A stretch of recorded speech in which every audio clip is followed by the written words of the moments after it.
วัสดีสวัสดีค่ะค่ะหลิงหลิงปองค่ะรับบทเป็นตะวันค่ะองค์กรอาภัพนะคะรับบทเป็นไอร่าค่ะ พวกเราเป็นตัวแทนนักแสดงจากเรื่องเพียงเธอค่ะ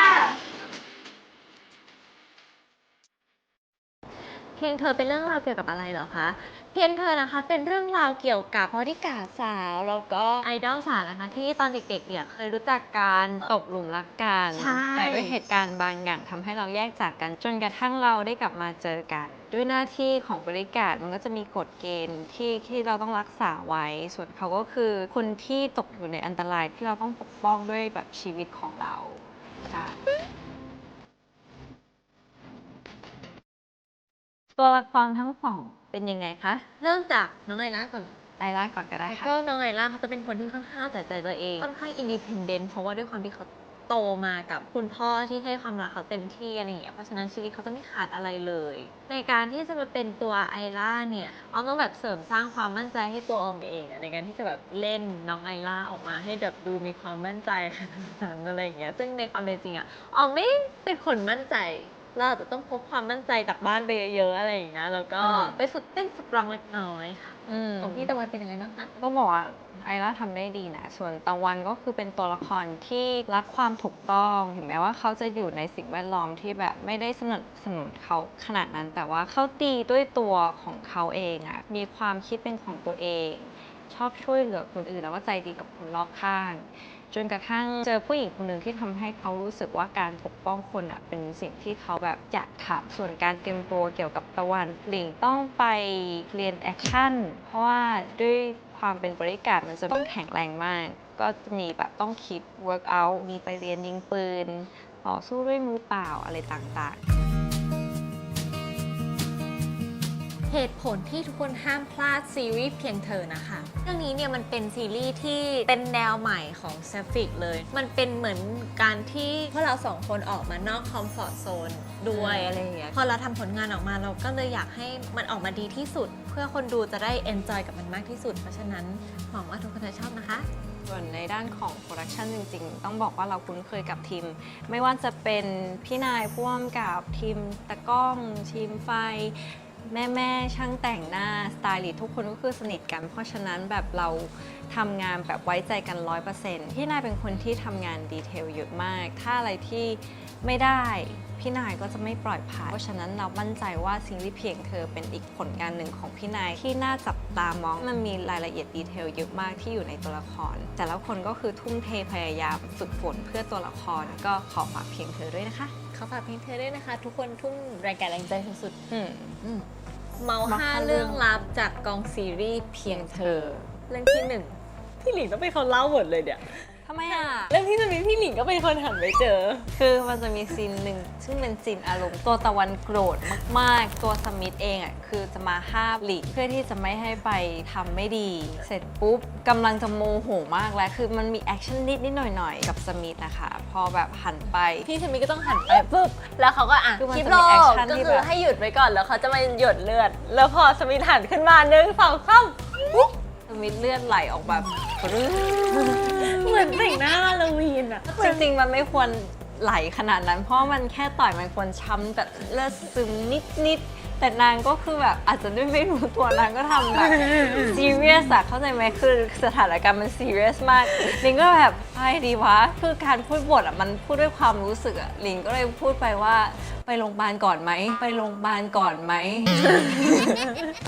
เรื่องต่อมานะคะเรื่องบะหมี่กึ่งสำเร็จรูปและหมูสับของเขาคือว่าออมอ่ะเป็นคนทำกับข้าวไม่เป็น และทีเนี้ยสิ่งนั้นมันจะต้องเหมือนออกรายการทำกับข้าวเขามีไทยอินใช่ไหมล่ะบะหมี่กึ่งสำเร็จรูปออมก็ต้องนั่งทำกับข้าวแล้วมันเป็นเหมือนแบบผัดกะเพราอ่ะถึงเวลาใส่หมูอ่ะออมเทหมูลงไปทั้งถ้วยใหญ่ คือจริงๆ เขาเตรียมวัตถุดิบมาให้แล้ว ทุกอย่างคือเตรียมมาให้หมดแล้วกะว่าวางช้อนไว้ข้างๆเขาก็อาจจะรู้เนาะว่าแค่ตักหมูสับลงไปนิดหน่อยอะไรคุณเขาแบบหยิบมาแล้วก็ปุ๊บ สุดท้ายก็คือผัดหมูลงไปหมดเลยตั้งชามอะไรอย่างเงี้ย คือด้วยที่ว่าตอนนั้นน่ะหลิงอ่ะผอมลงก็ได้รับคำสั่งคอดอ คุณดีว่าหลิงให้กินเยอะขึ้นนะอ๋อหลิงก็ดีใจมากเรื่องกินหลิงถนัดอยู่แล้วแล้วทีเนี้ยก็จะมีขนมอันนึงที่แบบโห โหอร่อยมากก็กินไม่หยุดกินไม่หยุดจนพี่นายบอกว่าสั่งทุกคนในกองว่าถ้าใครเห็นหลิงกินจะโดนทำโทษจนกระทั่งเขาเขียนชื่อหลิงอะว่าของหลิงห้ามกินนะคะ พี่หลิงอะกินขนมอันเนี้ยเยอะมากจ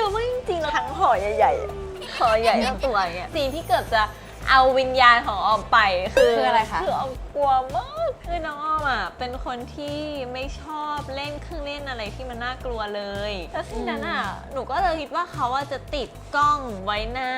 เครื่องเล่นหนูก็บอกปะเพื่อ only you หนูทำได้ปรากฏพอหนูนั่งแล้วก็คิดไปคิดมาเฮ้ยแล้วกล้องไม่ติดไปกับเราเหรอพี่หลิงสรุปเขาเอาแค่ตอนออกหนูคิดว่าเขาจะเอาหน้าเราแบบว้าย แต่ อะ ห ไร ลิ อง ย่าง แค่ เงี้ย สงสัยว่าทำไมเขาถึงคิดว่าน้องออมอ่ะชอบเล่นเครื่องเล่น เพราะว่าจริง ๆ เรื่องนี้อ่ะเขาอ้างอิงจากตัวเราด้วย ใช่อะแรนดอมลี่พูดขึ้นมาบอกว่าอ่ะงั้นหนูพูดมาแล้วหนูชอบไปสวนสนุกละกันออมก็เลยเหมือนมันเป็นฉากที่ต้องคุยโทรศัพท์อยู่ข้างเดียวคือเราพูดใส่เขาแบบพูดโป้ยๆอะค่ะ ในบท แล้วห ใช่ นู ไหม ใช่แล้วหนูนะก็ชอบไปสวนสนุกหนูอยากไปเที่ยวมากเลยแต่ว่าคนเยอะเนี่ยมันจะต้องพูดอย่างนี้ อ๋อคืออย่างนี้ พี่นายก็เป็นคนคิดให้ออมเองว่าอ่ะงั้นไปสวนสนุกละกันออมก็บอกโอเคงั้นออมจะตอบว่าไปสวนสนุกแล้วออกไปออมก็ร้องไห้ คือทีมงานข้างหลังบอกว่าอะไรเปียก น้ำตา ไม่รู้ น้ำลา ว่าย น้ำลาย คือเท่าที่จำได้อะคือตอนแรกก็แบบเราจะทำได้เราทำได้ก็จับมือพี่หลิงไว้นะ คือจะบอก ตขึ้ นะ ไป ซีนเนี้ยคือที่ว่ามันจะมีระยะทางที่ขึ้นไปมันจะค่อยๆขึ้น เนี่ยมันจะเป็นอย่างนี้ใช่ไหม ตกลงมาอย่างเงี้ย เนี่ย ในระยะทางเนี้ยน้องออมมีประมาณ10 อารมณ์ เราทำได้เราทำได้ นี่ออกไป เราไม่ไหวแล้วเราไม่ไหวแล้วอ้าจะถึงแค่ไหน มันจะมีประมาณเนี้ยประมาณ10 อารมณ์อะสวิง ออมไม่ได้ขึ้นมาเลยอะนี่ ใช่ไม่เป็นไรนะมันผ่านมันไปด้วยดีแล้ว 10 อารมณ์ ครับผมถ้าได้สลับบทกันทั้งหลิงแล้วก็ออมอยากเป็นตัวละครตัวไหนมากที่สุดในซีรีส์เพลงเธอครับ อยากเป็นสมิธอะ อยากเป็นสมิธหรอเพ ดู ราะอะไร ตล อ่ะ กดีดูปักแปลกปักแปลกอยากเป็นแวมไพร์ นางจริงจังกับซีนนั้นนะจริงๆ แล้วหน้านางจริงจังมากอยากให้เห็นหน้าเป็นอย่างเงี้ยบอสครับ อยากเป็นสมิธ หลิงเหรอหลิงอยากเป็นใครอ่ะไม่อยากเป็นไอร่าเพราะว่าต้องทั้งร้องทั้งเต้น หนู ใช่ ก็ไม่อยากเป็นพี่ตะวันเพราะว่าโดนยุง มันต้องแข็งแรงนิดนึงอยากเป็นพ่อไอร่า ทำไม พ่อ อะ ดูใจดีใจดีแบบ ดู ใจ คาม ดี เนอะ ใช่ ชี ดูแบบ ดูคามอะ ใจดีมากอ่ะ อืม เข้าฉากกับพี่ริวแล้วรู้สึกว่าโหถ้ามีพ่อใจดีแบบแต่จริง ๆ พ่อเราก็ใจดี เพราะเราก็สายเปย์เราก็ใจดีเหมือนกัน ใช่ก็รู้สึกว่าแบบอยากเป็นตัวละครที่ใจดีอ่ะใช่ค่ะ